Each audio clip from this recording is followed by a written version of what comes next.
All right, it's Jazz Cabbage Cafe. Welcome, everybody. Jamie, take her We get away. to we get to record again because we're having an issue that is not cool. But nonetheless, we're not able to broadcast live. We have a great show lined up, so we're going to record it and put it back out. Rick said it's a pretty simple process, so we'll just rely on him to not put that up for us. That's not what I said. That's okay. It's quite difficult and a pain in the neck, but yes, go ahead. A lot of different things and see what we get to here. For sure, we are going to get to the new Detroit ordinance. In fact, starting about 5 o'clock, we are going to be joined by some people who will help us out with this discussion, and including a surprise guest. And the Democratic Cannabis Caucus has put out its endorsement. Okay, the vote's been ongoing. This group just got reformed again in the last few months, and I wanted to make sure that we got something out. Now I think we'll probably, especially when there's like the type of voting that can start so much earlier in the future, maybe get to it a little bit sooner, but still a very awesome list and very many people in critical positions that could impact how the laws get implemented and how the decision makers view cannabis issues. It's a very important election for even very local elections, and we have some of those on there too. So probably isn't as statewide and complete as it possibly could be, but there definitely are some very important things on there. And we'll talk about that too. But we have a lot of news about the funds that are being raised for when prisoners get released. It was kind of spearheaded by the Redemption Foundation in conjunction with the Democratic Cannabis Caucus and Last Prisoner Project. I think it was up to about 40,000 the last I knew. This is based around something we talked about last week or the week before, which was the issue that, at least in the case of Michael Thompson, or one of the things being discussed, and he's going to have a hearing coming up too, but soon maybe we can talk about that too a little bit. But is that there's a concern about when he gets back, if he were to get back out onto the streets, like how he'd be able to support himself and what he can do. Some of the basis and the motivation to get this going was to help ease that kind of situation. So that seems to be growing, and a lot of support too. It got put up a short period of time, and a lot of people were asking how they could be involved after the fact, and there was still time, and there is still time. Ryan and company will be putting out subsequent announcements and appreciating those who have been contributing. Yeah, Jamie, they got 30,000 in 5 days, just to emphasize exactly how much support there were. And that was, essentially 20 plus donors to get 30,000. That's a lot of people on board in just a short time. Yep. What's going on with Michael Thompson's hearing, since we're kind of talking about that too? Michael Thompson has the parole board hearing we've all been waiting for him to have. It's scheduled for November 17th. This is actually the important meeting. The parole board meets to consider his case. Then they have a certain amount of time to just deliver a decision. Now, here's the good news. No matter what decision they deliver, whether they want to give him parole or whether they do not want to give him parole, after they've given that decision, the governor has the opportunity to issue clemency for Mr. Thompson. Clemency, of course, would just completely wipe his record clean of this and let him go. And after being processed out, he could return back to his family and to life. So this is the meeting that we've been trying to force the parole board to have for a very long time.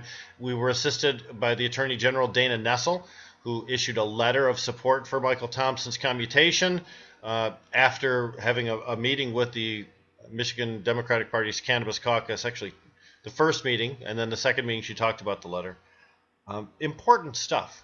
And of course, this opens up a pathway, if we're successful, opens up a pathway for us to be able to help other prisoners escape incarceration, including and not limited to Rudy Gammo and maybe even federal prisoners eventually like Jerry Duvall. Yeah, Jamie. Now, Jamie, by the way, hasn't mentioned, but he's a member of the Redemption Foundation on the advisory board, as am I, and we're very proud to be able to help, Ryan in this effort to accumulate money. I am told from a news article I just read recently that the Redemption Foundation gifted $10,000 of that money raised to the family of Rudy Gammo, who have a young child struggling with leukemia right now. So that's your dollars in action right there. All you people that supported, that's just a beautiful thing. I was going to mention that. So I mean, just not to get too deeply into that story, and then maybe we will someday because it's worthy of discussion. And obviously, there's some efforts there to try to help him and his family out. This is basically a story of a guy who has a dispensary, and that's many other people having dispensaries, and he ends up getting convicted and sent to jail for like having a drug house and all this other stuff, which would be more like older days of more underhanded kind of secret activity in a trap house or something like that. I mean, it wasn't a reflection of the actual activity he was engaging in and how it related to like the activity all around him in the state. It's just a completely different situation, and it's something that I did for many years that he's in prison for right now.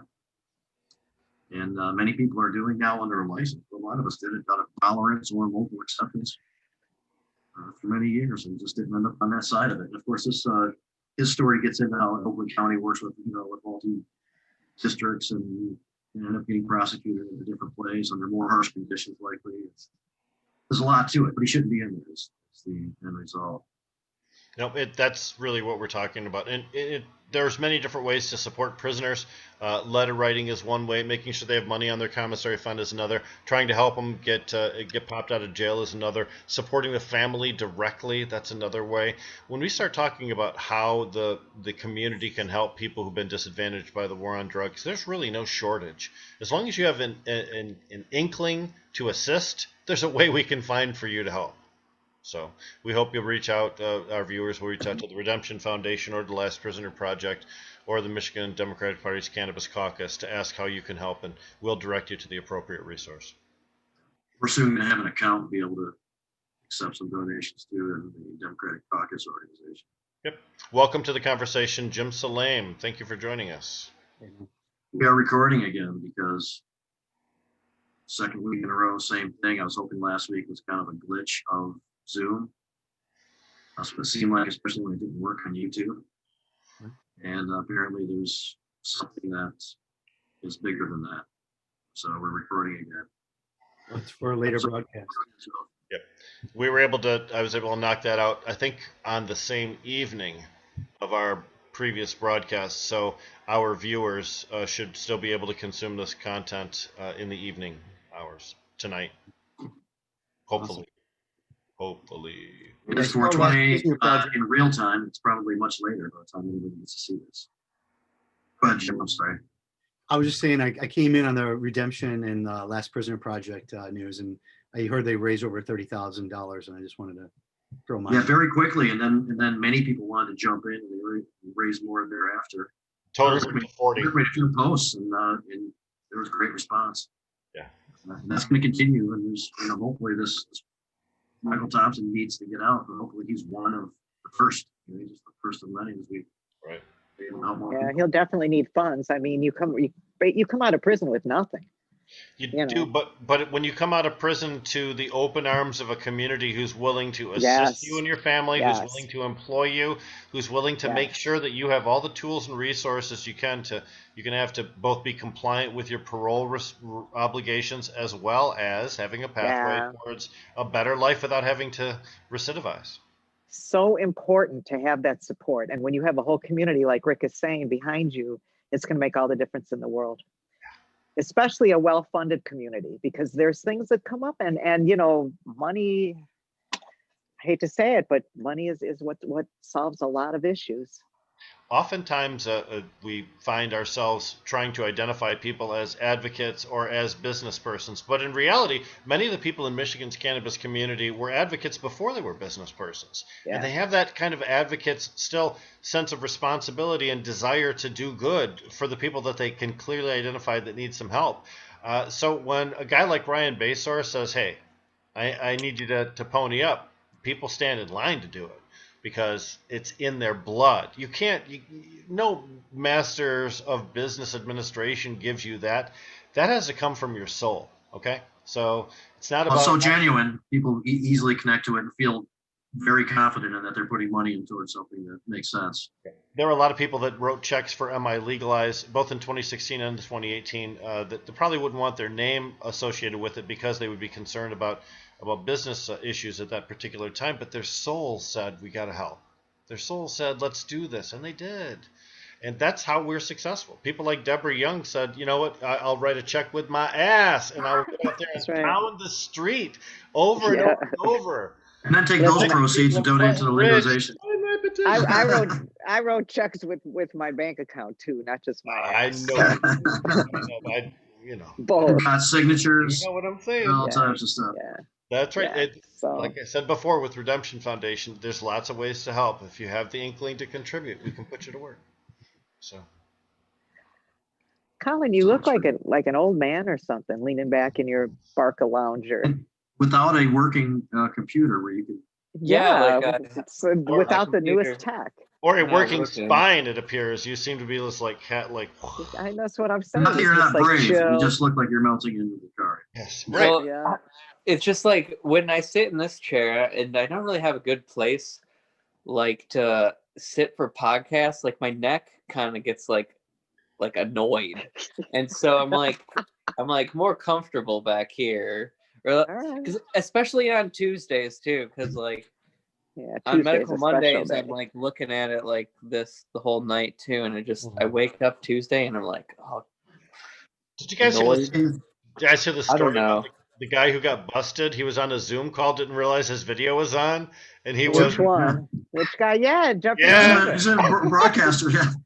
right. whatever. Yeah, I think he he's not subconsciously just a wanted to guy. get caught, I think. I mean, Yeah, he's not some I wanted- random dude. Speaking of People know he is. Yeah. stroking off, I want to talk about how great the event that we had up in East Dallas was for a minute. the relationship between those two. What? How did? Yeah, there was a circle I don't jerk wanna or know. something? What? McCarty was there, so I don't want to know. Right. Hey, you got to sacrifice to win championships. Sure. Right. We'll take one for the team. Means something So- different nowadays. Yeah. So no, it just went extremely well. We had a tent set up outside, some sides on it, a little heater in there, but there was good flow through there. We were able to kind of regulate the activity a little bit, and just there was great response. And of course, I mean, I think many of us have been at events where Darren has been interacting with people. And it's always extremely cool to hear the different stories and connections to things that happened during that period of the Wings when they were winning a lot. And Darren was a part of that team. And, just there was another round of that, which is always cool. And of course, Darren makes everybody feel special whenever they approach him. So many people walking around there so geeked that they got to hang with them and stuff like that. Yeah, It was really it's cool. cool. Yeah, he makes you feel like a friend instantly. Well, and He he's does. got a good mind. Someone will say, "Hey, look, I saw you against San Jose Sharks and blah blah blah," and he would say, like, "Yeah." And did you just remember the check I put out on somebody? Like, yes, you took him upside down. He knows exactly what they're talking about. He remembers those big moments just as well as we fans do, and he doesn't mind reliving them with us. And if you've ever been to one of his slapstick comedy tours, he talks a lot about the Red Wings and about coaching staff and about behind the scenes stuff. For a hockey fan, you've got to go to those things. Okay, so we were all up there in March, right before the shutdown, COVID, in which there was a slapstick comedy tour in the proceeds from that event, and that was a community event. Went to the youth hockey league there, but we weren't able to really do much about it. Darren was going to come up on his own volition. He didn't expect anything out of it. He was going to present the check to them. We were shut down. We weren't able to do it until now. So we worked it into a same day as a promotion to celebrate our year and all that kind of stuff. But representatives came out, the guy who runs it and his son who's on the team. And Darren presented the check. He made everybody feel special as usual. It was a really cool time and long time coming, but it worked out really well. We've done a lot of podcast appearances with Darren, and he never fails to impress. Always quick with a joke, but never in a cruel way. Happy to embrace remembrances, and always with an air of humor about it. But He's cool as hell. We had a vendor there too, and they're going to join us today. Yeah. They're Blooming Botanicals. Should be coming up pretty soon. Rick, you're the host, so you'll be seeing. I guess when they join us, which should be relatively quickly. yeah, when they arrive, I will let them in like I did with Jim. He will greet him as a That host is exactly should. how it works. It just confirmed with Yeah. Rick, so I feel very confident now that will. That's right. I send him a little private message. Who am I? Right. No. So, We talked about the city of Detroit. We had Jamie and I were participating in an M Live meeting earlier today. It was a video broadcast featuring Director Brisboe and Robin Snyder, Ann Quinnett, our wonderful friend, and a bunch of other people that were unremarkable. That's not true. That was rude. But the fact is, it was We could take the side where we bitch about stuff that took place during that. That'd be Yeah. kind of fun in a way. I'm not very like nice or professional necessarily, but but I did get kind of upset over some stuff that was going on. what I was going to say is when we start talking about the different directions that the cannabis industry is going in, when we listened to it today, there were a lot of different people that had different opinions about what's going to happen next. The one thing I think everybody agreed upon, though, is that, I mean, the supply chain has been impeded by the lack of caregiver cannabis. We are now about to potentially try to meld the MMFLA and the MRTMA laws, and that's going to create some confusion. The city of Detroit has a lot going on, as Jamie mentioned, and we'll talk about later. There are a lot of municipalities that are still hesitant to accept any kind of regulated businesses in their cities, and the ones that do, a la Traverse City, seem to be inviting litigation in the way that they decide winners and losers on those licenses being awarded. So it's still a very dynamic and mucky industry right now, which is exciting for us as podcasters because we have lots of stuff to talk about. Plus, I mean, Jim, Colin, you know that there are two different communities that are going to have entheogenic substances on the ballot November 3rd, right? DC and Oregon, both are going to vote for statewide entheogenic substance decrim. Wow. I know, it's huge. Well, DC's not a state yet. No, I appreciate Wow. that. I appreciate that. I was generalizing. You know, Michigan Normal is going to have a broadcast on the evening of the election night, so you can enjoy Jazz Cabbage Cafe on Tuesday from 4 to 6 after you vote, and then take a small break to eat, live, have sex, whatever you want to do, and then about 9 o'clock or 8 o'clock, come on to the Michigan Normal broadcast and check it out with us via Zoom. We'll be talking about those entheogenic substances, plus all of the 5 states that are doing marijuana cannabis proposals this year. And of course, some key races too, like perhaps, in Kentucky, where Mitch McConnell might not be returned to his job in the Senate. Wouldn't that be awesome? How awesome. Seems to be would that decomposing anyway. I said that. She was down looking down on it. She's like, "Wing." So I wanted to talk about that thing we watched for a second, real quick, and get off of the decomposition of Mitch McConnell.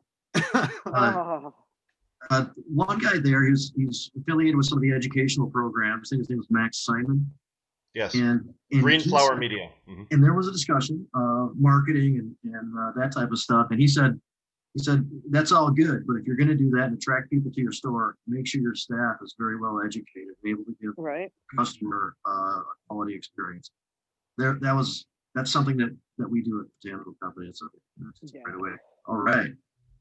Yeah, it's nothing worse than going into a dispensary and there's some, hot bud tender with an IQ of about 60 who knows absolutely nothing about the inventory, can't do math. Have you ever gone and you buy multiples in something and they can't figure out how to ring more than one of the item? I mean, it's just, it's bizarre. You wouldn't hire this person in a regular industry. Why are you hiring them in a cannabis industry? I know. I I got yelled at on the internet for saying exactly the same thing on a Facebook. It's true though. Yeah. And I'm not saying that everybody who's attractive is a dumbass, because obviously that's not true. And I have had attractive bud tenders who were very good, but it seems like, they hire people based on looks, not These on different knowledge. corporations take different approaches. Some of them Yeah. don't understand the nature of the plant or the culture, don't make good Yeah. decisions. If the Yeah, job I mean, is and you have a skilled- choice. You go to Hooters Yeah. or go to Big Boy, right? I mean, it depends what you want, I guess, whatever. Well, yeah, I A mean, big boy and order up a plate of cannabis someday. Yes. that's nice. A Well, plate they have a of cannabis. buffet. I would want But- pour some but- ranch dressing on top of salad a bar. cannabis. But you know what I mean? Rick likes the salad bar, according to the song. I do like the salad bar. That's true, and that's not Yeah. even On his, code for on his anything. knees. I really like salad. No, bar. I really think that it does detract and chases away a portion of their patients / clients or customers. I mean, it all goes back to the the slutty cannabis nurses from 10 years ago that everybody kept saying stop. You're giving this whole thing a Jim bad image. Chainsaw. Yeah, I having know. in the dispensary, you walked in and there's That was a women in terrible bikinis, there's a big Yeah. pile of cannabis, and Right. they're, rolling joints. And this Yeah. is purely medical, right after the Uh-huh. passage of the Yeah. medical act. There's Right. no pretense going on. And so it looks like we are With joined little now. nugget pasties or pasties, what are those called? Pasties. Yeah. No, for real, dude. Stuff We like needed that. to I include mean, this before that we move on, for ooh, sure. immediately Oh, no. alienates Oh half no, of I your dropped of that your butt on me. clientele. Just pick that right off here. Okay. Right. Yeah. So, Bend over the and pick same up the thing if it was a button. bunch of dudes in banana hammocks, it immediately alienates half of your clientele. I think Rick would be hanging around there if that was the Well, case. somebody loves them all. I know. I have a but- banana hammock, so So, I pick up some extra Well, bucks. are you looking for a bud tending job? Because we Pick might up be some able to extra arrange bucks that. when you can find it. That's all I'm saying. We can arrange that for you. Yeah. see if we can continue the discussion of the great celebration of Botanical Company in East Taos by way of discussing the great vendor appearance Okay. from the people who have now joined us. And we are recording now because we had an issue broadcasting live, but this will be out very shortly. Rick is going to do that. It's going to be a difficult task, but he is going to handle it. And so I just want to bring up that part. We're going to talk about more about what you guys are doing all over the place, really, and the philosophy behind your place, which I found very interesting, and the feedback has been really great from our people up there. And they were up there educating our staff and anybody who was interested, offering up samples. And this is a high quality line of CBD products, tinctures and topicals and things like that, which I'll let them So you explain. offer the samples. And it was just a great experience. And they were there, a part of the Darren McCarty thing, as we were discussing earlier before you guys got on. And it was just a great day. And let's introduce Brian Madel and Sarah. How do you say your last name, Sarah? Bernie. Bernie? Yep. Okay, Sarah Bernie and, Brian Madel and Blooming Botanicals. And why don't you guys explain a little bit more, about your company, what your, general philosophy and stuff like that, and we'll take it from there. Yeah, thanks for having us. We appreciate it. And yeah, we had a great time up in Tawas.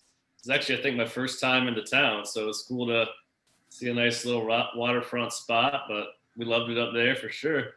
Yeah, a little bit about us, and hi to everyone on the broadcast. I think we've met most of you guys, Jim, Rick, Colin, and Deb. I don't think I have, so nice to meet you guys.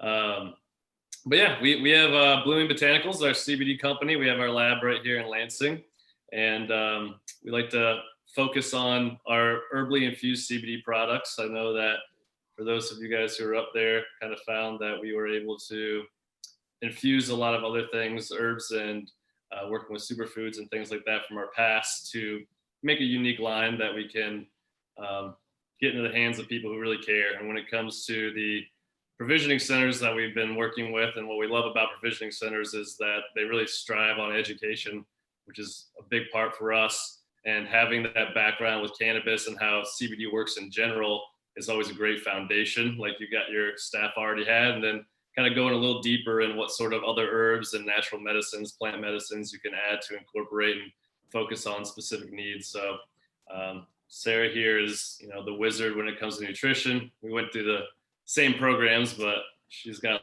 a leg up on me. So when it comes to things like that, I always love to get Sarah out there. But yeah, we're excited to be here.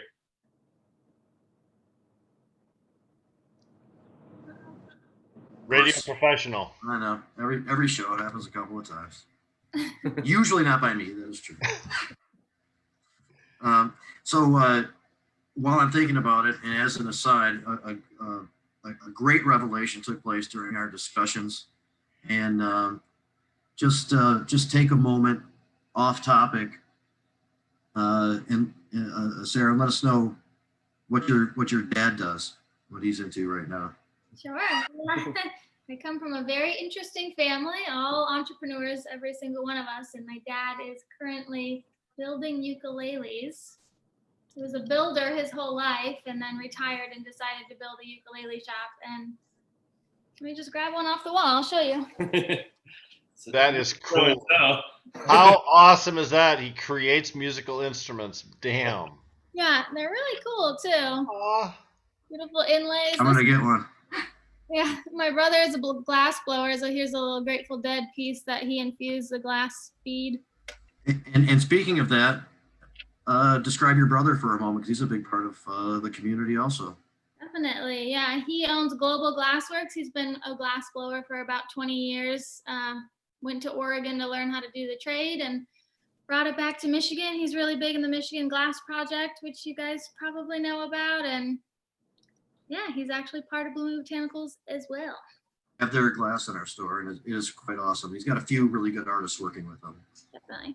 Yeah, his name is Ben Burney. His company is Global Glassworks, which he posted they might be doing a little brand change after about 2 decades of work.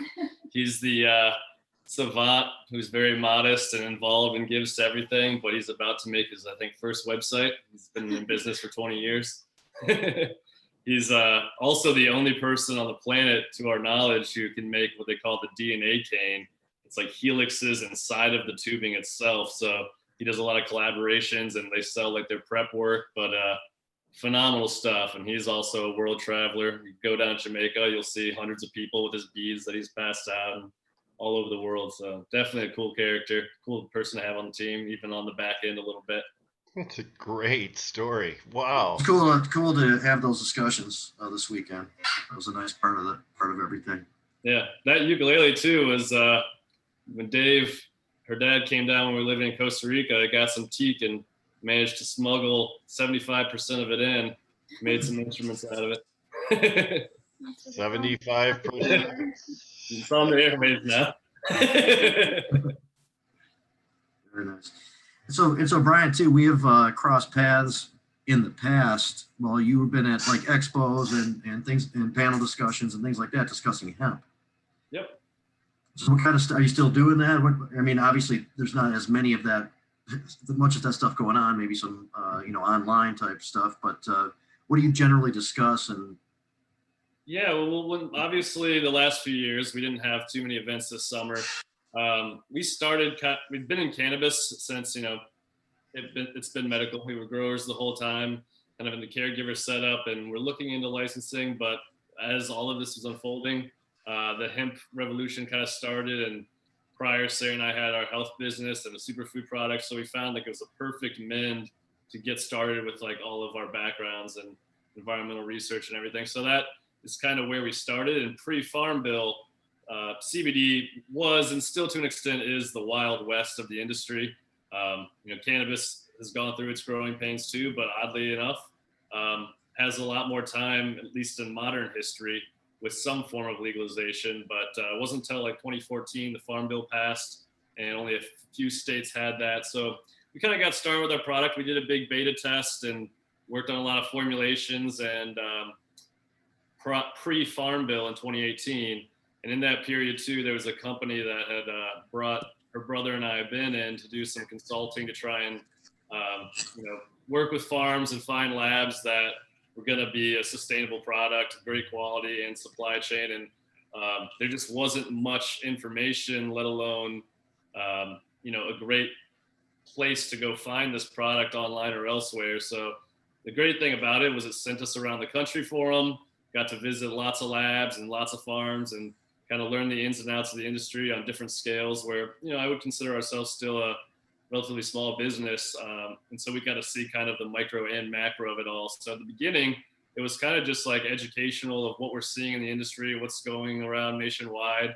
I know when we were at the Comorn Law event a couple of years ago, that was right leading up to, and Michigan was going to license their hemp licensing and process through the Department of Ag. So a lot of interested farmers, a lot of great workers who were coming from different industries, whether it was cannabis, which was a little more direct, or, frankly, just the agricultural end of it, of people who wanted to get out of the stereotypical crops, that subsidies, and kind of the rigmarole and ways that works, as well as, just frankly, a higher price per acre. So a lot of it was, the ins and outs of the phases, the products that were out there. At the time, everyone was looking for CBD isolate. Now more people are privy to wanting the full spectrum and working with the other cannabinoids. So we've seen a dramatic shift over the last couple of years, and the price and the raw material and the ROI, everything has been changing. So the beginning definitely was just like what is hemp? What does it look like? What are these terms people are talking about? How do you get involved? And to some degree, it was a little low-hanging fruit, I think, for a lot of companies, just because of the licensing, a little less cumbersome than your cannabis counterparts with capital requirements and things of that nature. So really working with businesses of all sizes was just fascinating, and we've since really kind of gotten away from doing a lot of consulting with other companies. More of it's now just focused on getting our brand out there and working directly with provisioning centers and learning more of the cannabis side of potential collaborations and that end too. So it's definitely evolved. Feels like every year is like 10 years in this industry. Brent, describe the additional components that you put into your CBD-based products. Why you chose them and the process you go through to make sure that you're comfortable with the standard that you're including in there. Sure, I'll talk on that. Like Brian had said at the beginning, our background, we used to live in Costa Rica, and we both went through an integrative nutrition program. So although I love cannabis, CBD, and marijuana, there's a lot of plants out there that are really good for the body, from the earth. Our world has gotten pretty far away from just natural healing. So we figured this was a good opportunity. CBD is becoming so popular, people are utilizing it, but kind of wrap it back to just natural products. So we have a lot of product development going on, so a lot more coming out, but we just kind of started with a core line. So we just have a standard highly refined distillate that we're using. Tastes delicious. That took a really long time to kind of perfect and get to. And then we add other things to it. So we add a turmeric and black pepper. That's by far our best seller. And we started just with powdered turmeric, like you would put in spices that you find in supplements, things like that. Tried that out for a little bit, but really got to know the plant and realized that wasn't the best way we could put that plant out. So we ended up getting an extraction, just like we will with any hemp product. We get an extraction. So we got a turmeric extraction. And learning, I know we had talked about this quite a bit. When you use the spice turmeric, you get 3% curcumin, which is the anti-inflammatory piece that most people know with turmeric. You get 3%. So when you do the extraction, you get 95. So we're able to really bring another plant into the spotlight along with CBD and see how they work together along with black pepper, which you just need to. I was talking to a scientist. You need that to take turmeric into the body and absorb it, but it actually helps you absorb all cannabinoids as well. So whether you're taking CBD, smoking, doing anything, black pepper is going to help your body to actually take in all of these cannabinoids, which is pretty fascinating. I love the connection between health and cannabis consumption in a way that thinking outside the box. Thanks for that tip. Yeah. I would say, just thinking out loud, you probably want to ingest your black pepper. I don't know how great smoking that would be. But... Yeah, you don't need to smoke your black pepper, but I'm just saying having that in your body. It's also good just to put it on top of every meal you eat. Like the Italians are really onto something that just to take in all of the nutrients they can. But then yeah, go ahead. Is that available as a capsule or a pill form where you could take the essence of the black pepper without actually having to consume it through eating it, for those of us that don't really like pepper? Yeah, I think so. I mean, most turmeric supplements you're going to find have black pepper in there, so I'm sure there's just solely a black pepper thing. Perfect. And you need very, very minimal amounts. So it's not even really that you would taste it. Like our tincture, you can hardly taste it. What you need is so small, but makes a big difference. And then we also have like a lavender blend. Using essential oils and things for a really long time, lavender has some pretty amazing effects on the body. So we have that for more of a sleep aid. There's a lot of people adding a lot of things into their sleep supplements right now with CBD, and we wanted just something that's more natural, no side effects. And then we have a topical. So we do calendula, comfrey, and burdock, and those are going to be really good for like inflammation, skin health, cuts, bruises, burns, things like that. So it's fun. We get to teach about CBD a lot, but we also get to wrap it into these other herbs that we've used for so long and love. Very cool. And so, of course, anybody could. You say something, Jim? Yeah, I was just going to say, hey guys, good to see you. I love hearing you guys talk about full spectrum instead of just the CBD distillate. Can you speak more on that? Because I really commend you for going that route. Yeah, definitely. Yeah, like I said, a couple of years ago, people thought of distillate or this full spectrum products as lower grade, and this is kind of the common misconception. And I think it's also a testament to health products and health herbs in general. Of the reason it was initially looked at like a less superior product is because in the extraction line, essentially what you're taking your hemp biomass, same with cannabis, and you're extracting it, the first kind of material you'll get, a lot of people refer to as crude, and it really is crude in like texture and smell and raw. And it has a much lower CBD percentage. And then you go into your distillation processes and you're going to get a much higher percentage CBD, still maintaining a lot of those other cannabinoids. But then you isolate that down further. So people look at it as it takes more steps, it goes through more machines, it must be a better product. But that's where you kind of go back to the basic health functions and realize things work in conjunction. So the full spectrum kind of coin phrase is really that it works with an entourage effect. So just like I'm actually extremely excited. I just set up full spectrum LED lights for our little cannabis thing going on. But the same idea is there's other elements that are projecting that work with that. So same with lighting. Full spectrum, you do have other cannabinoids. We call it CBD products because our distillate has the majority percentage of CBD, cannabidiol, but there's other cannabinoids. THC is included with that. Delta 8 is included with that. But then you look at your CBNs, your CBCs, CBGs, and so on. And right now we've identified about 220. That was kind of the number a few months ago. It might even be like 400 now. And I bet by next year it'll be 3,000. Hopefully. But all of these different cannabinoids have good functions for you. CBN, is a great sleep aid.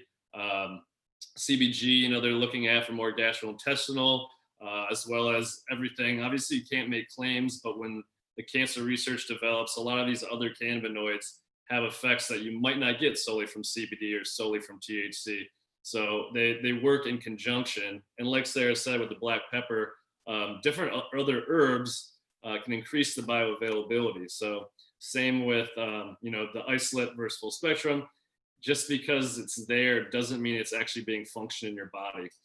So really, the actual components of these products and these natural plant medicines is what we want to actually utilize in your body, not just have them in there to say they're in there, because that can really defeat the purpose. Same with, we use a jojoba oil is the base oil we use for our topical healing salve. And jojoba is a kind of a higher end oil, certainly. But one of the reasons is because it's a natural carrier. It actually brings the cannabinoids through your skin surface, through the membrane. So a lot of people are using it for arthritis, chronic pains, joint muscles, which are subsurface issues. So when you have, just a coconut or olive oil base, a lot of times you're leaving that on the surface. You're not really getting the bioavailability of it.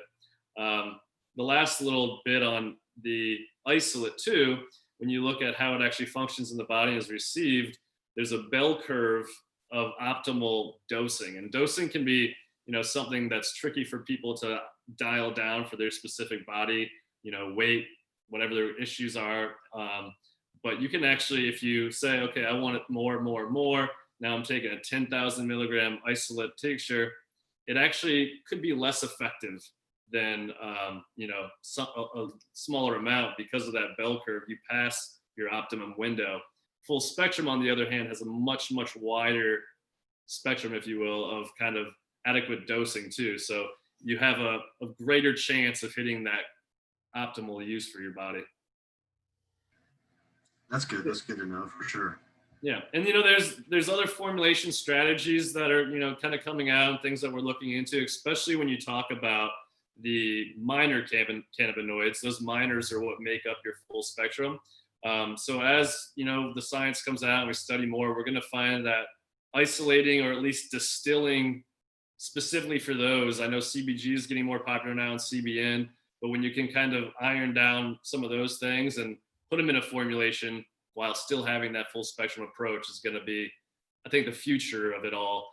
And a lot of that comes down to like the return on investment from extracting and having consumer products that you can actually afford to get, because having a really, really cool CB, whatever that minor cannabinoid is, but then once you extract it, it's going to be a $10,000 bottle on the shelf. That's not really helping the community. So we want something that we can hit those spectrums, make it work for people, but also be affordable and try and get in people's hands. When people talk about the pharmaceuticalization of the industry, what they're really talking about is the race to try and isolate individual chemicals like cannabigerol or THC or CBG, whatever. And that's really the problem. You're taking this wonderful, beautiful, full spectrum plant, and then you're trying to reduce it down to just its individual components. So then you can serve up those components a la carte when needed. Why don't you just consume the entire whole plant itself?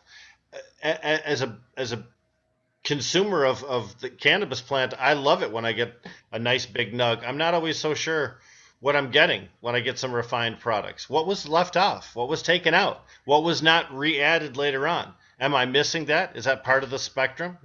Is my experience lessened because of the chemical processes that it's gone through?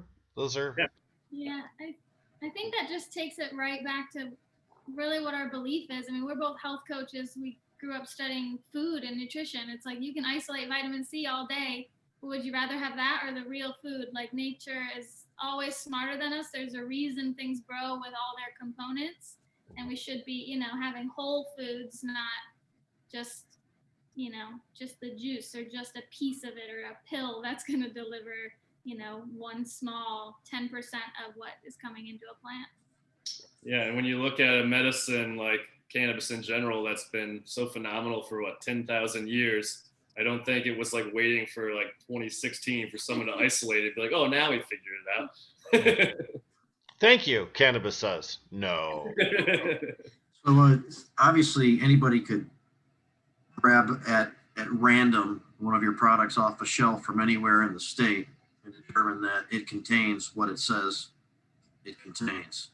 Isn't there an issue kind of industry-wide with some of those types of products, even with some well-known names, where it's been determined that they're kind of false advertising?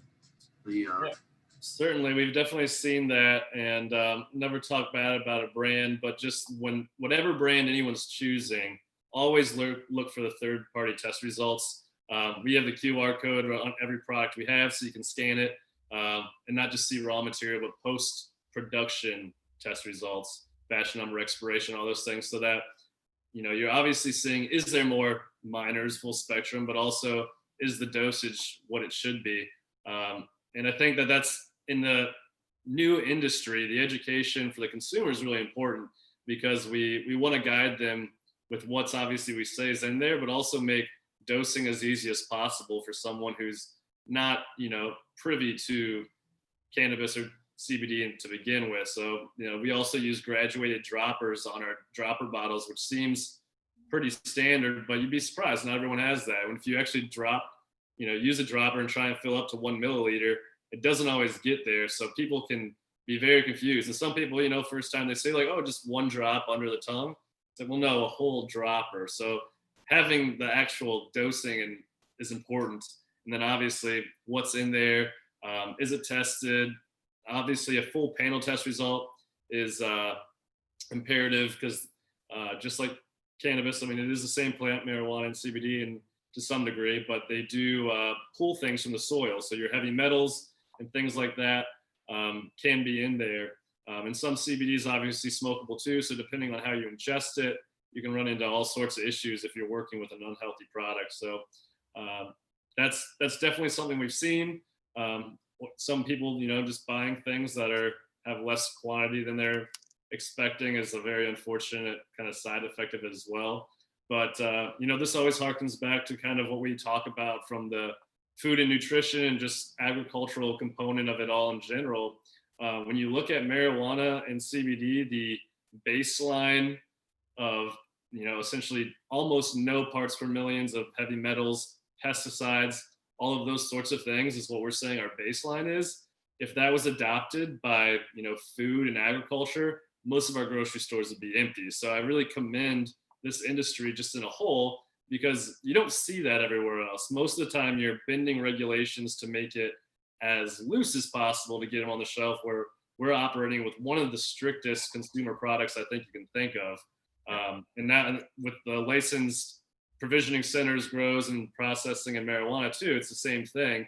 You can, and it's, you know, risky for the producer to accidentally have an issue and not be able to put that product on the shelf. But from a consumer standpoint, it should be one of the most refreshing things out there. And I'd love to see, you know, something like that happen in agricultural and air quality and things like that too.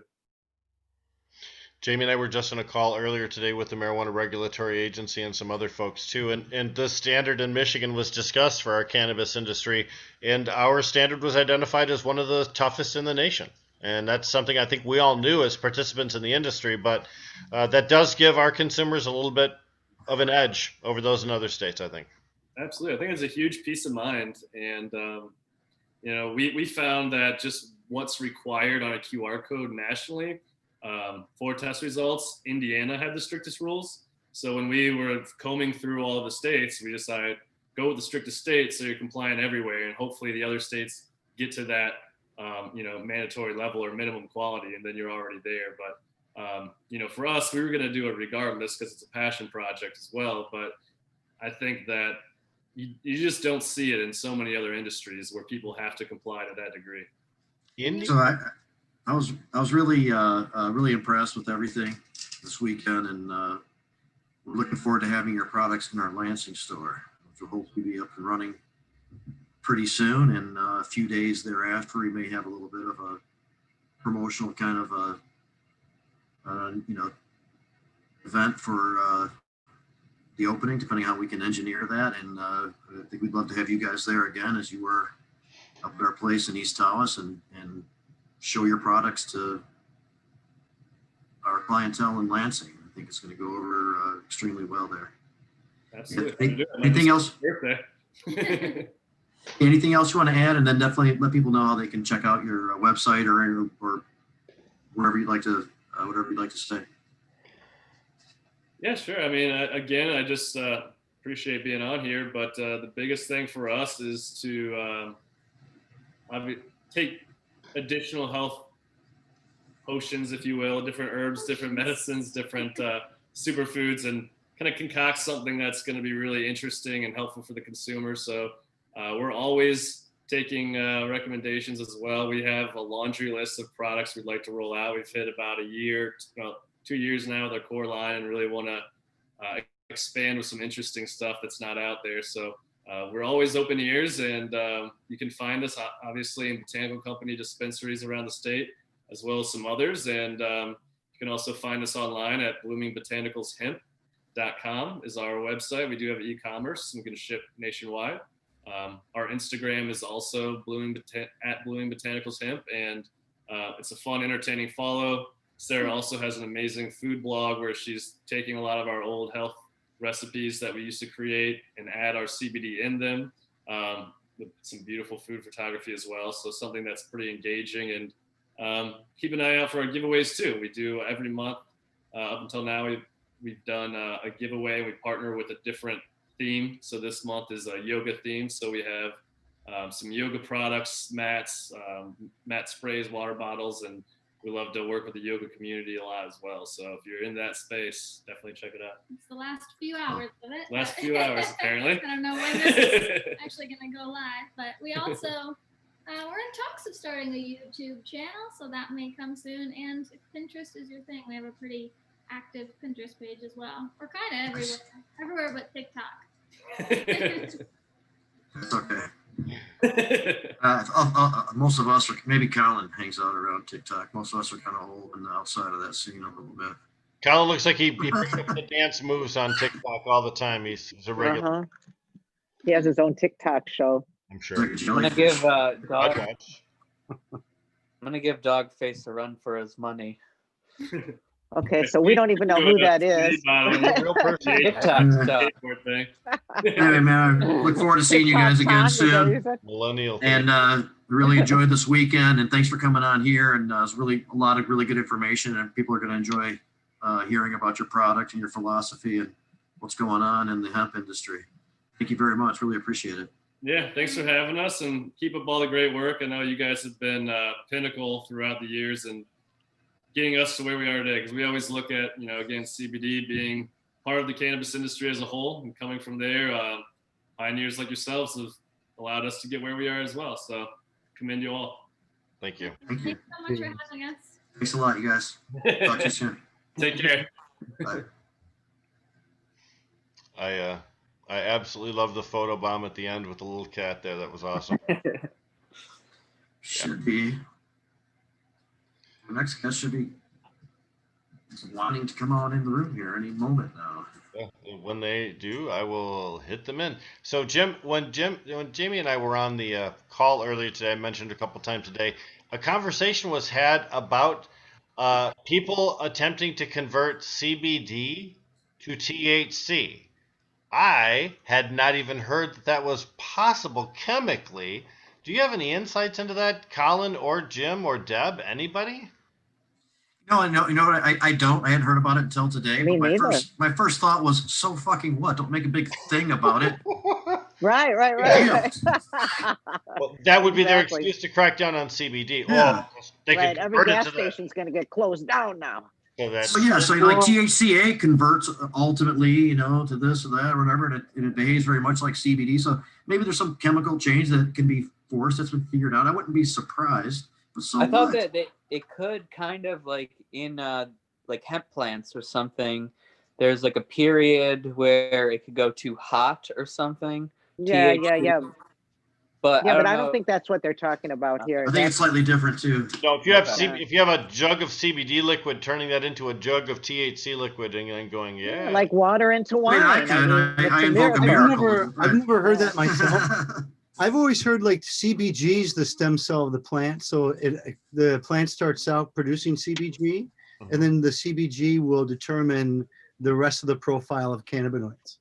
Well, that could be true, but it doesn't preclude like being able to convert this into the right position in order to move into the, whatever. I don't, don't understand the process, but it I don't was either. discussed.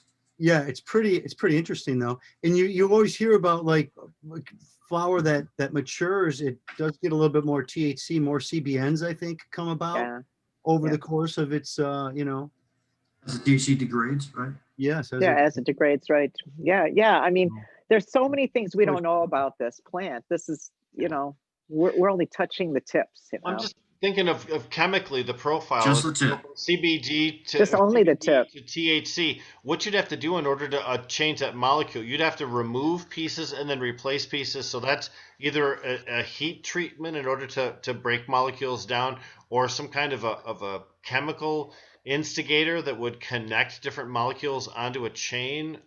That's a lot of exposure to the CBD chemical in order to create THC. Seems easier to. Why do you want to do it though? Why would you even want to do it? I don't know. Why do it if you can do it? So what? Don't make a bigger deal about it than necessary. I don't understand why you would do it though. If people grow the CBD high rate CBD plants for a certain purpose and the high THC for a certain purpose, I don't know why you would change it up. I mean, no, that sounds more like Michigan State Police old school thinking, trying to choose a demon that hasn't even been born yet. So that's what I'm saying. It doesn't make sense to me. That sounds like urban legend or something bizarre. I don't know.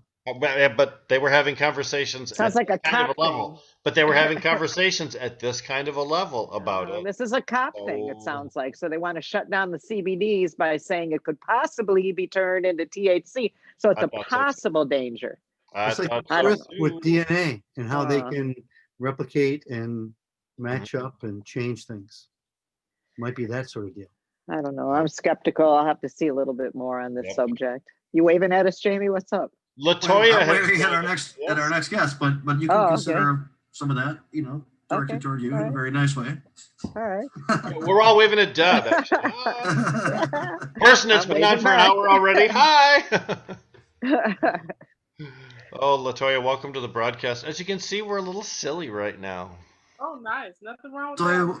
Latoya, of course, Collexium, representing the Detroit business. And you and Rebecca And of course, take a second now, just in fairness, give you a second to explain your business and what's going on and stuff like that. But I do want to also obviously talk about your participation in the Detroit ordinance and your thoughts on it. Yeah. And please explain your business. Yeah, absolutely. So hey everybody, how you guys doing? Rebecca is going to be joining us soon, so she's en route. The ordinance that was passed, we're really excited about it. Calexium, we're a female-owned, minority-owned cannabis company right here in the city of Detroit, and we really want to focus on the community. That's really one of our main focuses, is focusing on the community. And so we really are excited about this new ordinance. You're primarily a cultivation company, medical, and of course with the new ordinance, then planning on moving into the adult use. Yes, yeah, we've already applied to the state for the adult use, so we were just crossing our fingers, hoping that the city would approve the ordinance. So, well, my dog's excited about that. Wow. That you passed the bark test. That's amazing. Yeah. No, you explained exactly how you were involved in the process of drafting the ordinance that was just adopted yesterday by the city council, and how you get involved in it and what that was like. Journey with the city has been a very long one. It really started when, I guess back in 2016, when medical came on board. I was reaching out to the city to find out where these zones were that were going to be allowed for cannabis. So it started with me just calling Tate's office, because that's really what, the press was always directing it to Tate. And then at the time, I think Cushenberry, I might have reached out to his office as well. But DeAndre Watson, who's, unfortunately no longer with us. Yeah, so sad.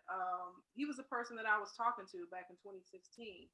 And he would send me the whole map of the city.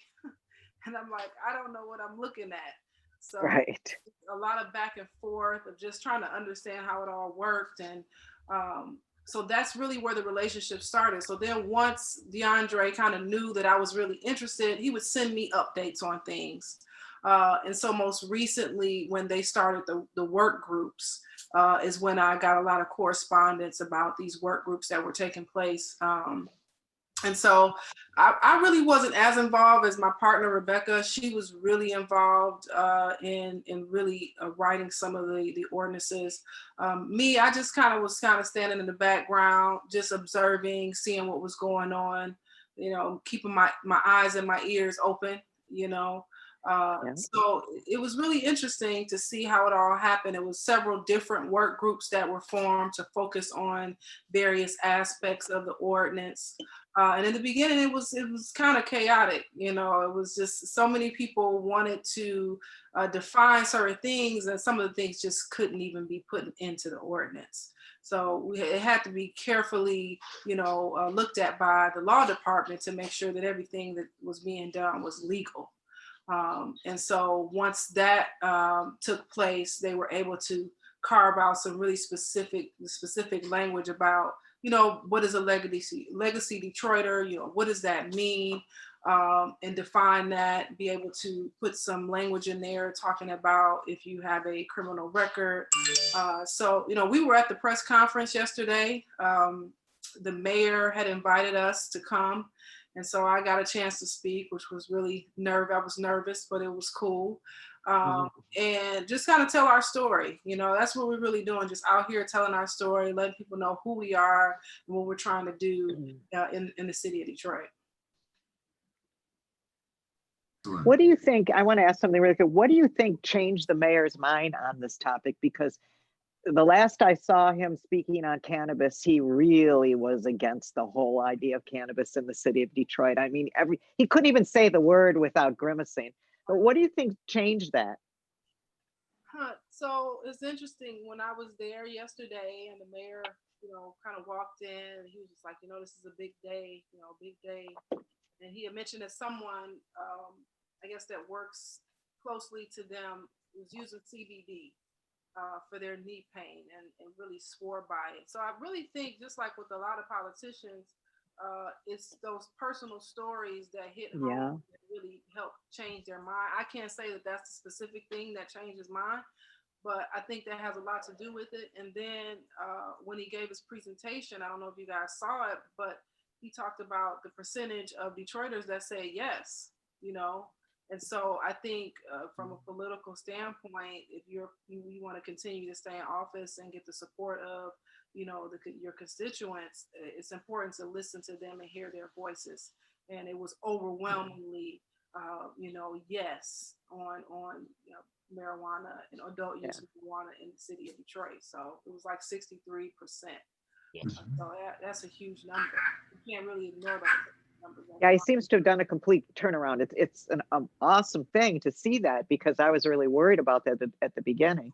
And he seemed to be stalling, and everybody was stalling. And what are you stalling about? Let's get rolling here, you know? So There were two that's a events good that thing. happened that actually helped to push us along too. First of all, the city imposed an October 31st deadline for themselves to get the adult use done. They'd already bumped it two separate times, once in Yeah. 2019 and then again in January.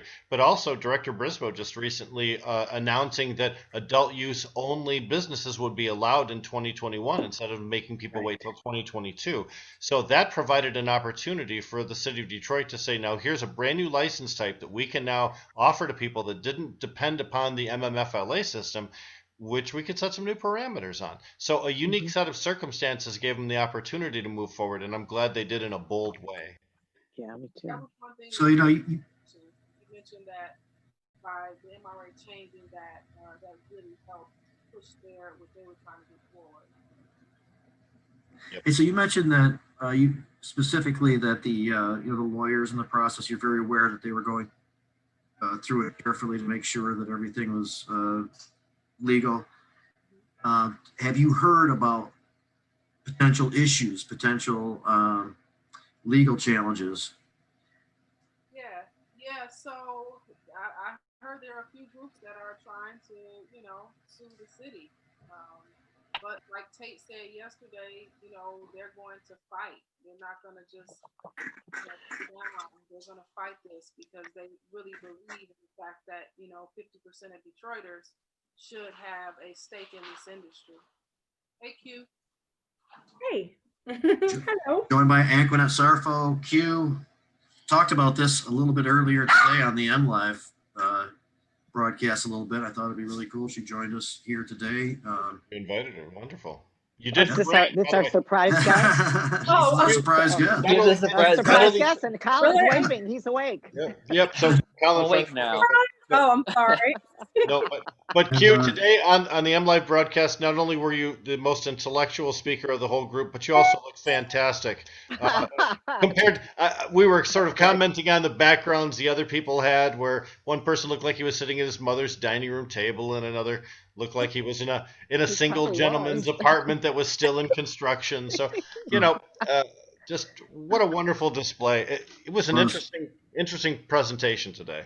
And I have to say, Rick, I did notice that you were disappointed in the musical selection. Yeah, like some kind of EDM. Let's have three little birds or something, right? Yeah. What was it? What was the music? It was. Canned, elevator stuff. Oh yeah, It was. okay, just a beat. It was convention prelude. So, hey, Q, we were just talking to Latoya about her understanding of the some of the resistance and the conflict that might be caused by being so aggressive with the city of Detroit. And you brought that up earlier today. What's your understanding of that? Well, it's Detroit can't get around the fact that you have already issued over 40 medical licenses.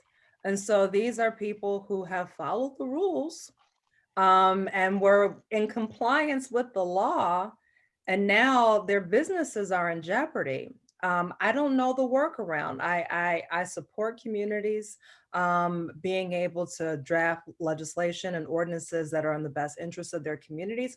And I feel that this is what Detroit has done.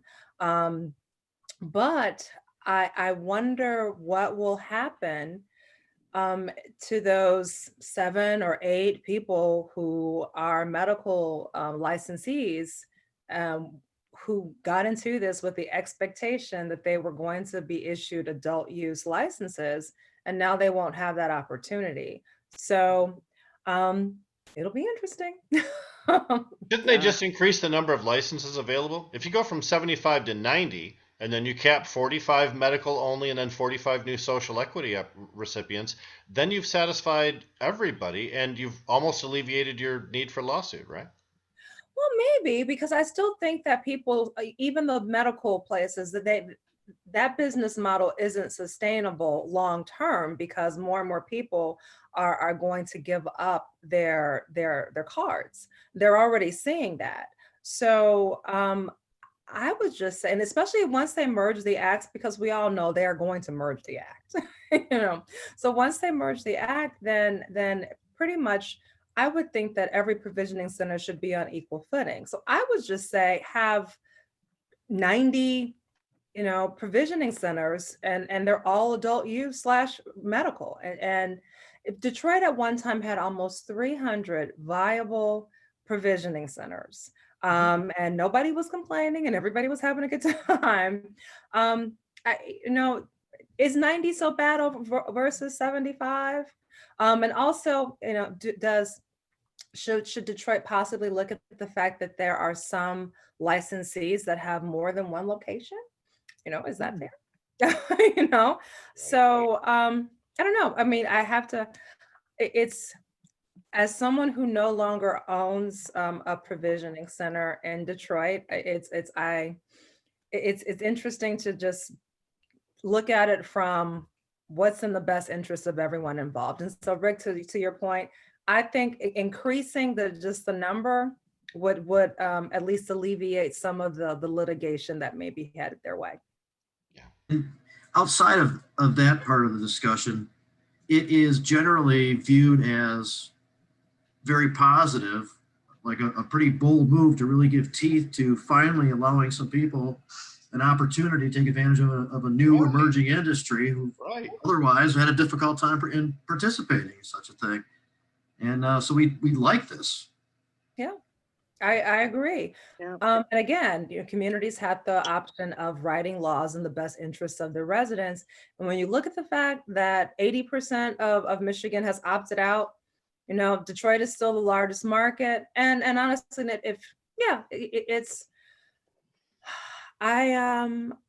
you have to look at this as a community that was unfairly penalized, criminalized based on these laws. And so, yeah, you have to do some novel and some risky things to try to right such an egregious wrong. So kudos to Detroit for trying. And Ypsilanti, Annie Somerville on the council there helped to give some additional teeth to some social equity measures, because the state's kind of, a little broad and not as direct, and the locals need to pick up some slack and really make something like it work. And it sounds like this is what the point was here. Sorry, go ahead, Rick. I was just going to ask Latoya, did you take a look when you were working with the city of Detroit in the way that you did? Did you take a look at some of the successful or the attempted successful social equity programs that are available in other cities? Chicago, for example, has what could be perhaps a national industry standard setting program once it gets fully envisioned. Oakland has a program too. Was that part of the conversation? Latoya? You're muted.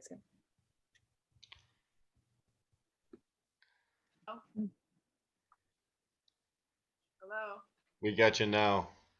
Can you hear me? I hear you now. Okay. Yes.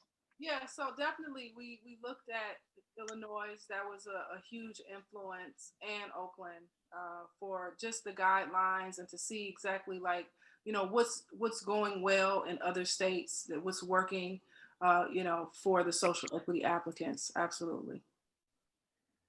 Was there a particular program that you thought was successful, something that you'd like to emulate? And if so, what pieces of that did we try and incorporate into the Detroit proposal?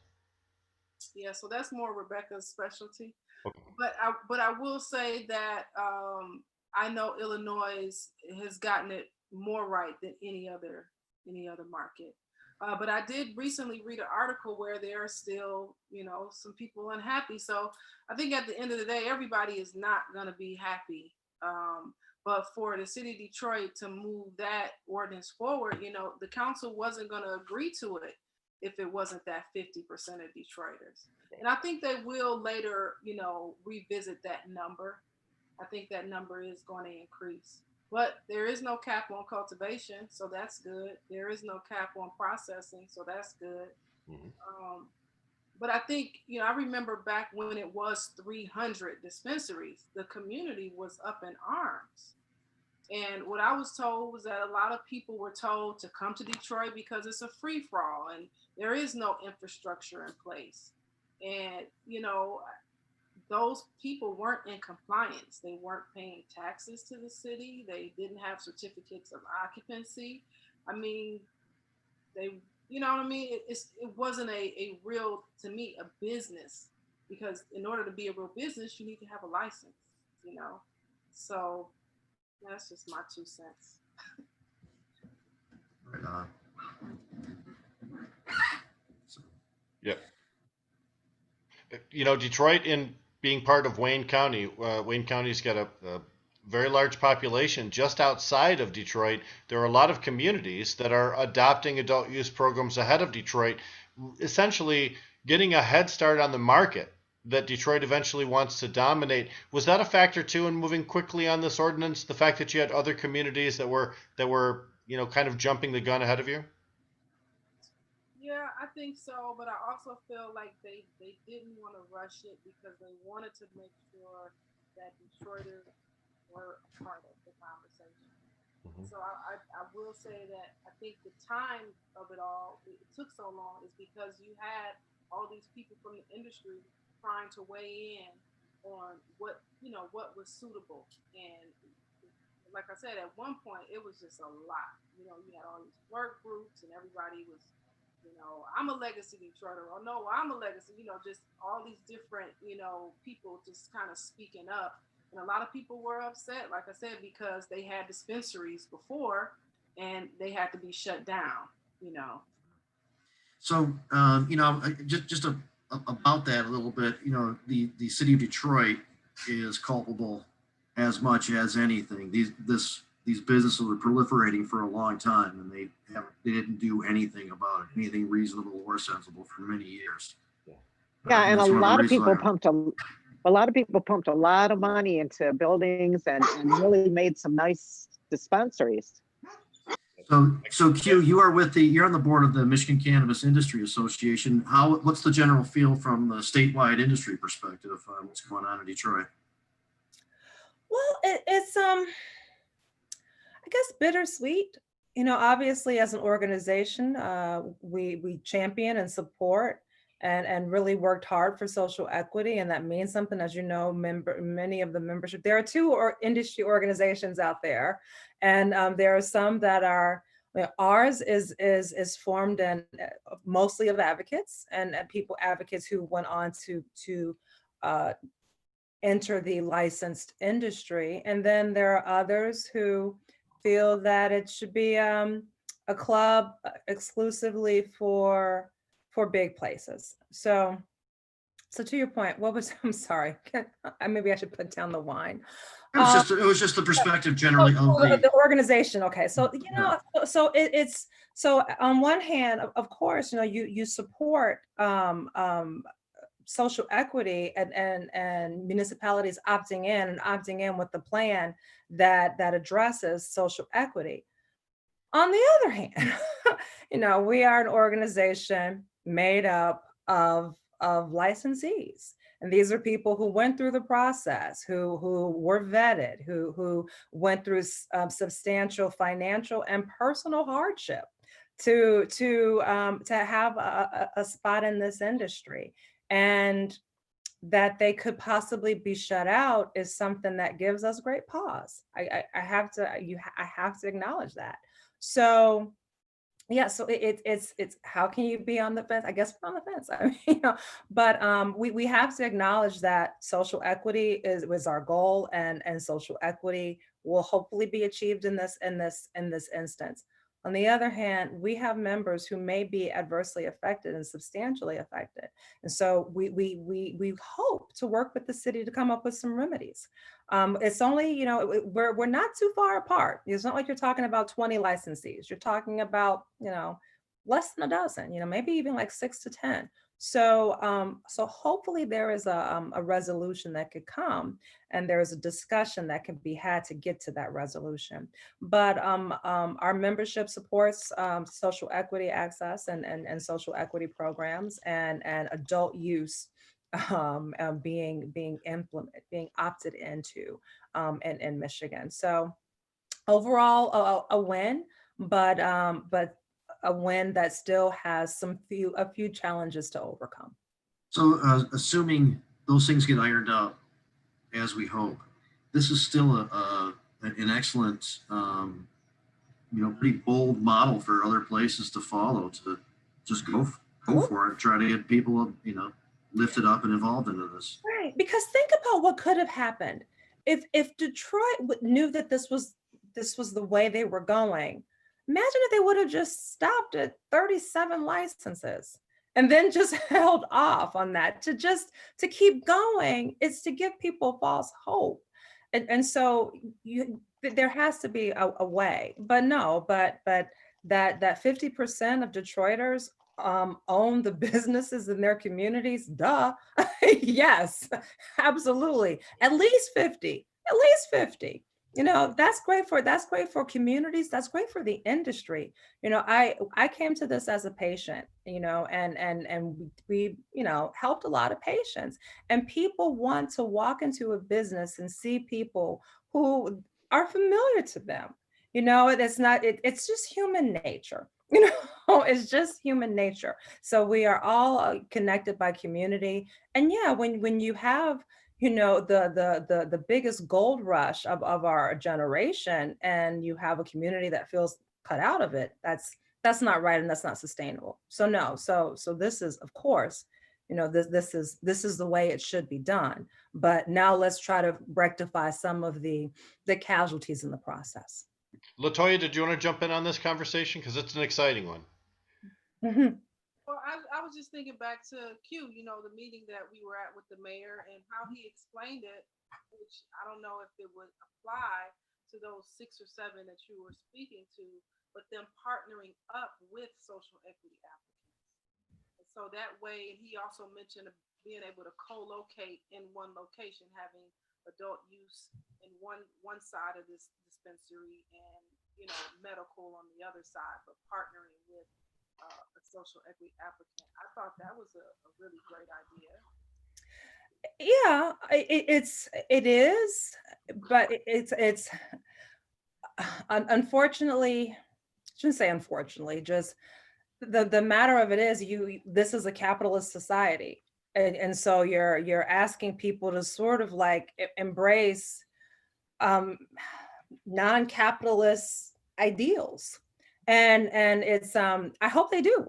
Hey, if they do, that's great. I'm a believer in there's enough of the pie for everybody.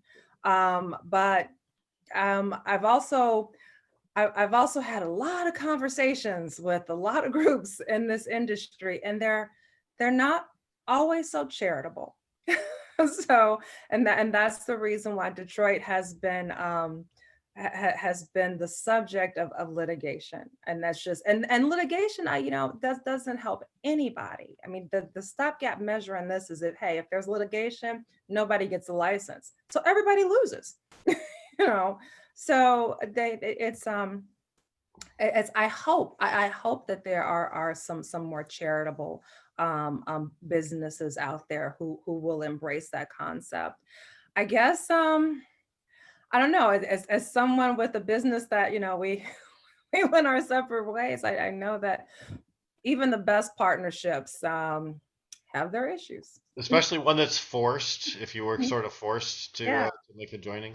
Let's give Detroit credit though. If you look around Michigan, Warren, Traverse City, Grand Rapids, all of the different licensing schemes that people have gone through have eventually ended up in litigation because you're essentially having a system which picks winners and losers.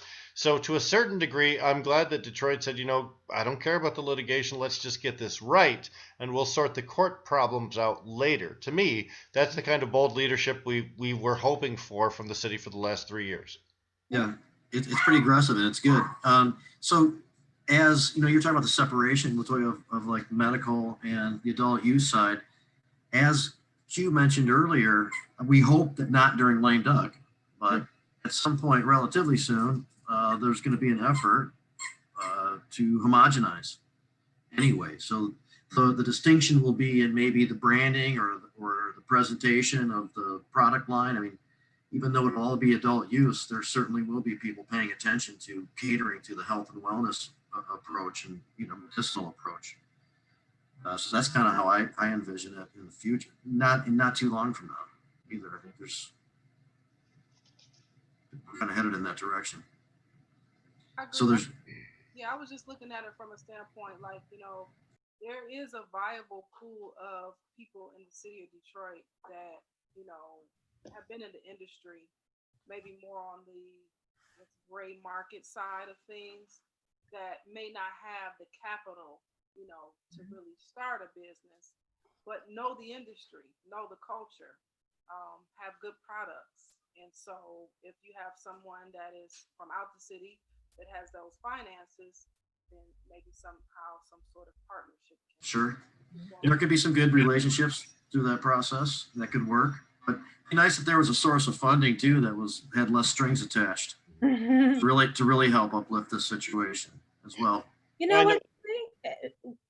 To that point, the meeting that Latoya and I were in with the mayor, we asked him that. I asked him that. I was like, so are are you going to get banks involved? Are you where is this funding? Again, we talk about Illinois. Illinois has $25 million set aside. Meanwhile, if you look at the changes they're trying to make to the act, they're trying to divert funding to police, without even addressing social equity, by the way.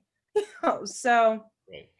I don't know. It's just my 2 cents. You are exactly correct. And we in later shows, we will bitch about that. Okay.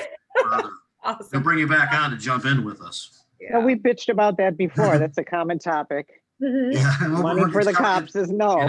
It's coming back. We're going to talk about it again because it's seriously being discussed again. Well, definitely ask about banks or credit unions and all of this, as someone who's been kicked out of 2 banks, it's an issue.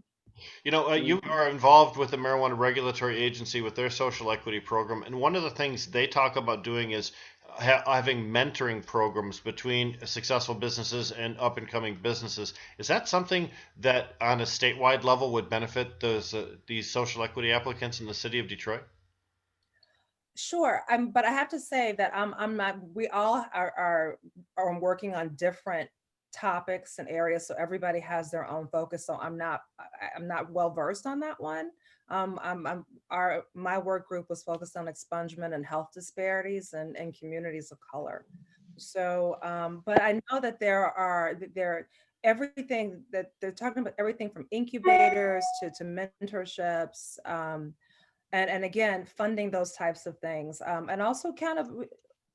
I'm pushing them to get more universities on board, and until we have doctors and nurses who are taking this seriously, it's a huge hindrance. And so they're looking at those things as well. So sure, mentorships and incubators and business incubators, that's one aspect, but we're looking at a multitude of things.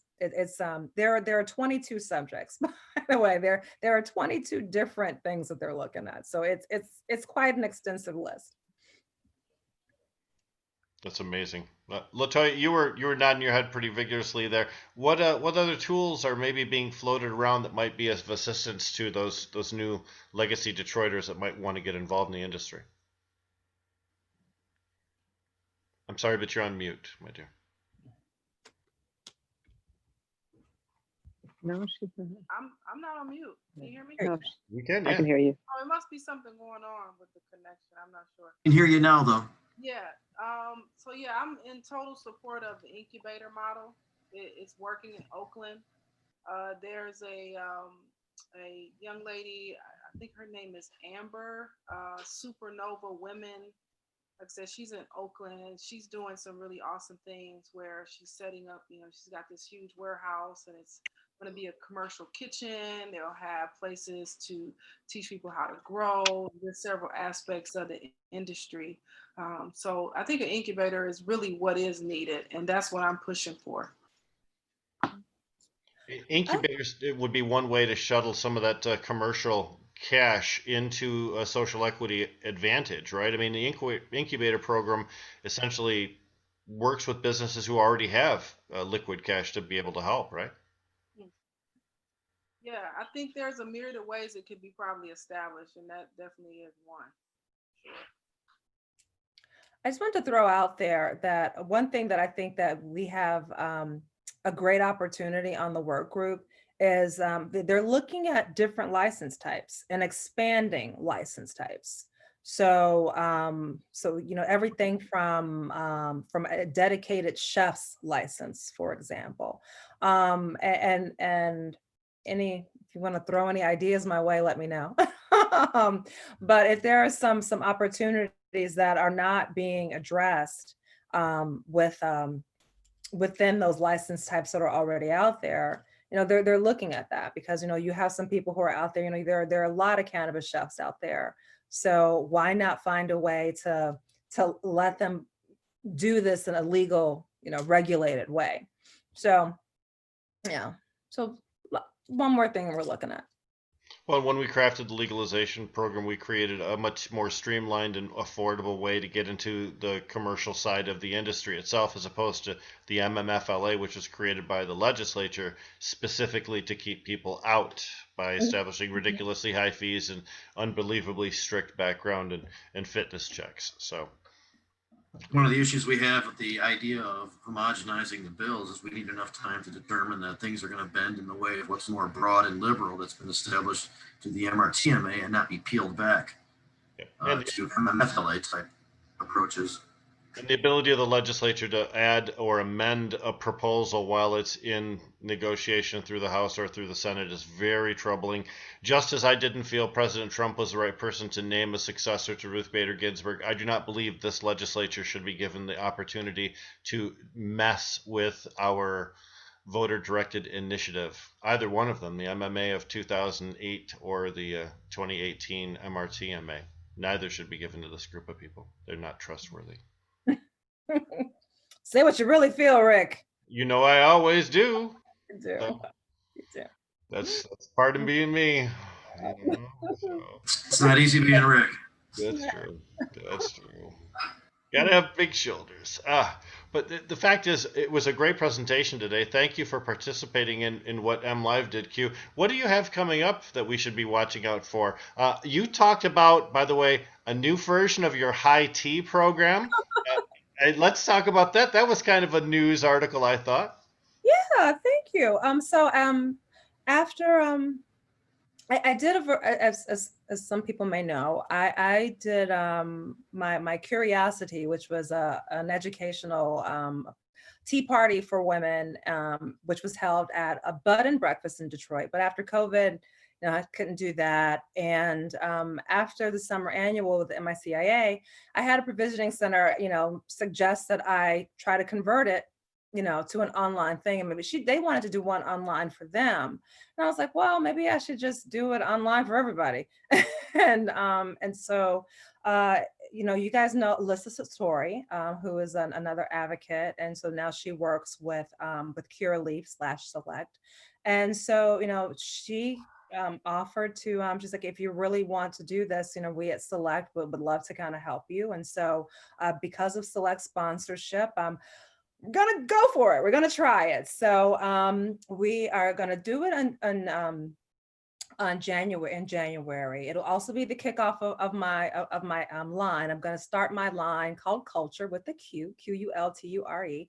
I'm starting it off as a CBD line because the Once the caregivers were shut out of the market, that caused the price or THC distillate to go through the roof. And so I'm not going to be able to start my edibles line until I have a source of my own biomass. And so, so we're going to start the tea parties online. I'll have Chef Gigi. People who are familiar with Chef Gigi, she'll be doing cooking segments. Nurse Kathleen will be helping people with medical advice. We have a wonderful lady named Lindsay. She'll be handling social media. We have a lady named Lisa. You know, she'll be doing videos for us.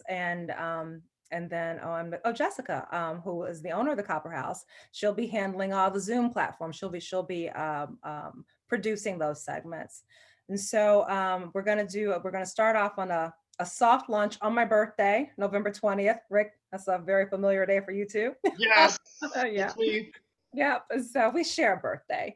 So so yeah, we're gonna start it off. We're gonna kick it off on my birthday. That'll be the launch of culture and also the launch of the tea parties. In addition, I am involved in I'm happy to finally be able to say that I'm involved in a vertically integrated project in Warren.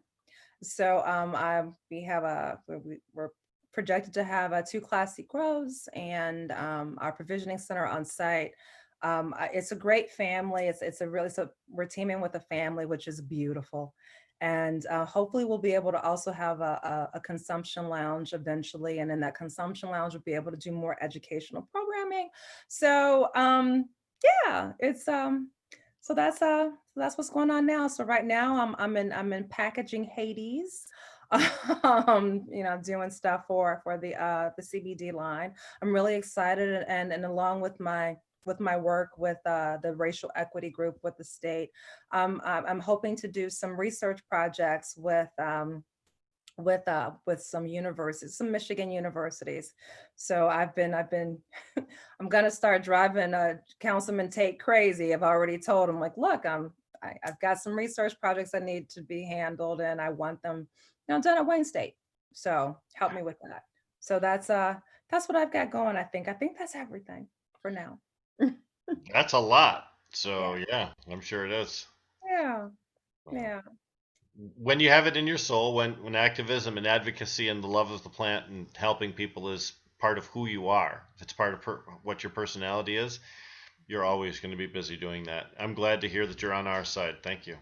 Thank you. Thank you guys for always being on my side. I gave you guys a huge shout out. I was on with Ronnie Dahl on the Oakland County Mega Cast, and you know, the advocates are the reason why all of us are here. And so thank you for always, you know, for including me and welcoming me and fighting, you know, the good fight, the real fight. So love you guys. Thank you. You bet. Well, But for Calexium, likewise, Toya, before we move much further. I'm sorry, Rick. You're no, I want to hear what Calexium's doing next too. I mean, last time we were in a podcast together, you had some big plans that you were working on. Yeah, so we finally got the approval, basically the golden seal of approval to start construction. So that's a huge undertaking.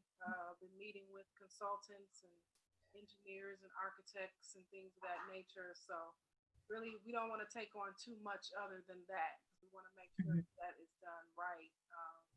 And we also have the community projects going as well.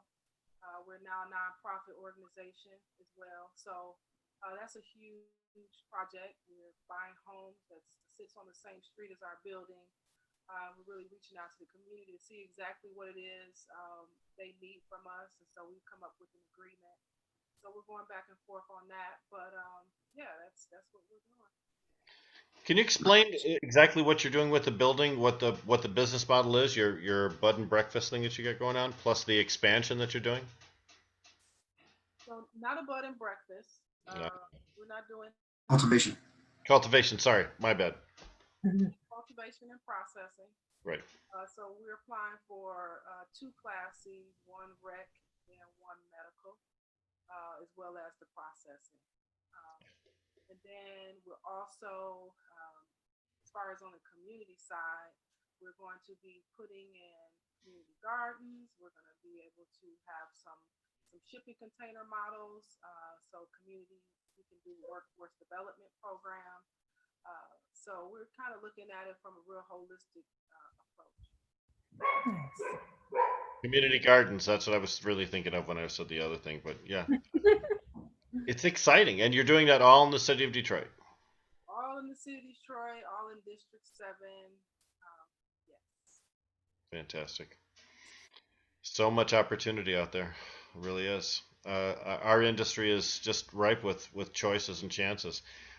I'm so proud that Detroit's taken a bold step forward, perhaps to be, the municipal example that the rest of the nation follows if this gets through. Thank you for your part in creating that. Thank you. Thanks for having us. Yeah, glad to. So this, whatever conflict that may or may not arise gets ironed out. So this can be something that's just move forward as a very useful example for other municipalities to really go for it. Yep. So, well,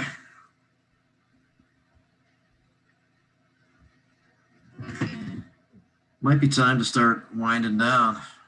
We got another rough technological go of this broadcast where we've been successfully getting on, live on Facebook for a while, and the last couple of weeks have not been able to, or on YouTube. So I may have to look within.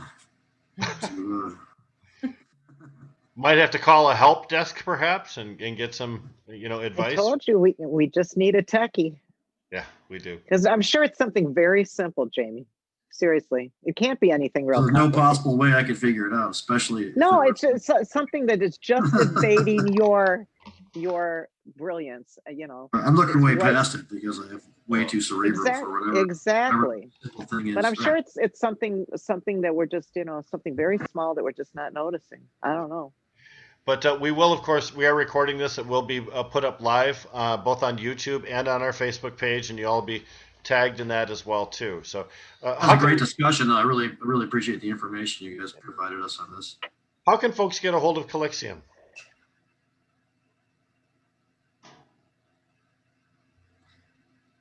Now we can't hear you, and that is a really I can't hear it at all. Yeah.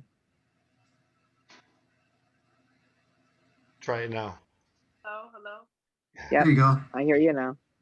Yeah, so you can go to follow us on Instagram at Collexium_Detroit, or you can shoot us an email, me or my partner. But all our contact information is on Instagram, and then we also have a website, www.collexium.com. And Quinette, you're involved with the Michigan Cannabis Industry Association. How can people get a hold of that organization if they'd like to follow up? That would be Michigan Cannabis Industry Association.org. I know it's somebody took the URL for the shorter one. That's mean. Right, I know, but it's .org. But if you Google it, it'll come up, and then same with me. If you start just Google like ANQ, the rest of my name comes in. So I'm on Facebook. I tell people don't bother trying to spell my name on Facebook. Just put an A and a Q, and then the Jameson Sappho comes up. So it certainly does. Yep. So you're involved in so many different things. We like to keep track of what you're doing. When you get that high tea arranged, you'll post a way for people to participate in that then? Absolutely. Since Select is sponsoring it, it'll be definitely on my Facebook page first. So yeah, absolutely. Fantastic. And then I'm working on my website, so hopefully I'll have a landing page soon. But check in with cultureclub.com. It's QUL again, club.com. So but give me a week-ish or so. I'm talking to my web guy tomorrow. Well, I will tell you that we are doing an election night broadcast with Michigan Normal that everyone can join in on. And if on November 3rd you want to cry with the victors or cry with the losers, whichever one, you're more than welcome to join us. There are 5 different states that are considering cannabis issues, plus 1 state and 1 district, which are considering entheogenic substance programs as well. So there's lots for us to talk about, in addition to, I don't know, that presidential thing that's going on that you might have heard about. Right. Yeah. So that's polluting our airways right now. So I hope everyone involved will join in. Jim Salame, what do you have coming up, sir? What can we expect from you? I'm just getting ready for the election. Excited about that right now, and hoping things, stay calm. We will be back here on election day. Yeah, we have a broadcast here from 4 to 6 p.m. and then we'll allow a short break for you guys, and then we'll be back at 8 p.m. on the Michigan Normal broadcast. 8 p.m., of course, is when some of the East Coast states start to report returns. In Michigan, we have a little bit of the Upper Peninsula. It's in a different time zone, so we're not able to report returns until 9 p.m. But we'll be watching New Jersey and other places in the East Coast that do have some interesting contests we can pay attention to. All right. And the casual one, C-Mac, Colin McDougall, King of the Slouch. What do you have going on, Colin? Just some slouching mainly all week is in the forecast. You're going to TikTok your slouch style? That would be awesome. Yeah, I'm going to TikTok it. TikTok the slouching. With the slouch. That's Oh, right. I have to say, I haven't seen you since your great victory. So congratulations to DNA, to Squared, or I don't know how to say that, but way to Yes, go to yes, get those thank you. mushrooms decriminalized. Yeah. Oh yeah, your support, Q, during Hash Bash was very good. I think that set the pace. Oh, right. Yeah, okay. Definitely. You flatter me. Thank you. No, great job, guys. I wish I felt mushrooms. I really do, but they seem great. Yeah. As I mentioned, Washington, D.C., as well as the state of Oregon, will both have those entheogenic substances on the agenda for the ballot on election night. So that'll be fantastic to watch. Plus key races all across. But I hope everyone will join us for Jazz Cabbage during the day, and then for that other broadcast in the evening. Jamie, what else is going on with the Botanical Company? You just celebrated your 1-year anniversary of the Tawas location, and maybe another one opening soon? About mid-November in Lansing. We should be open with the retail store and Botanical Company, and the beginning of the vertical integration happening with cultivation, which is Franklin Fields. Should be up and running around the same time. So it's very exciting over there. Brand new building. It's beautiful. Right by the airport. We're going to have a little event, so hopefully we'll see a lot of people out there. That's fantastic. So safely distanced, wearing masks. Right. Yep. Socially distant, but still enjoying ourselves. Right. That's how we've learned to live over these last 8 months. Look what a great show we've had today. Amazing stuff going on in the community around us. We're able to deliver some discussion about some very timely events, and I know that our viewers appreciate everyone's participation. Thanks for being here today. Jamie, take us home, big man. A wave, that was it? Taking us home is just a wave? That's, oh man. He left. Wow. That's even worse.